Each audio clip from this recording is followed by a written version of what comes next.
मैं इसको रेसिंग कर रहा था जी तो मैं जंप ज़्यादा कर रहा था उस पर, ठीक तो है। उस पर कैसे कंट्रोल करें? ऐसा है कि जो रेसिंग जिसमें करी जाती है ना, वो एक इंग्लिश चालों में आता है।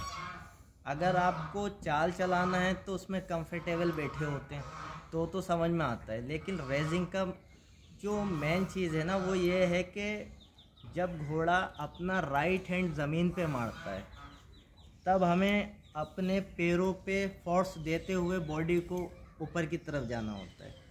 तो इसी वजह से हमें इतना जजमेंट होना चाहिए कि राइट हैंड कब ज़मीन पे रखा तब हमें ऊपर जाना है। तो दोनों जने जब इस चीज़ को कंटिन्यू करते होते हैं तब जाके अच्छी रेसिंग आती है, बैलेंसिंग कम बिगड़ेगी। जितना वो राइट हैंड रखेगा तब हमें आगे ऊपर की तरफ पुश करना है। तो इंग्लिश राइडिंग में ये होता है। अब जैसे कि देसी राइडिंग में घोड़े की चाल बनाना है तो आगे से हमें रोक के रखना होता है, ठीक है। आगे से रोक के रखना होता है, हाथ आगे की तरफ जाएंगे, थोड़े से ऊपर आएंगे, पैर आगे की तरफ जाएंगे, इसके यहाँ इतने तो आ जाएंगे, ठीक है। इस तरीके से पैरों को लॉक लगा के रखना होता है।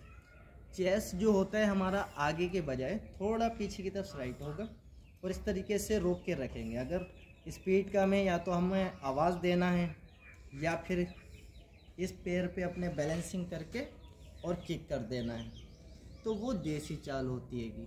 अब कैंटर में क्या है, कैंटर में आपको चारों पैरों से पुश कराता है ऊपर को, तब आप ऊपर जाके फिर वापसी आते हैं, लेकिन बॉडी जो है आपकी स्लाइड करती है सैडल पे, इस तरीके से आगे की तरफ से स्लाइड करेगी, जो आप इस तरीके से गिरते हैंगे बॉडी के ऊपर।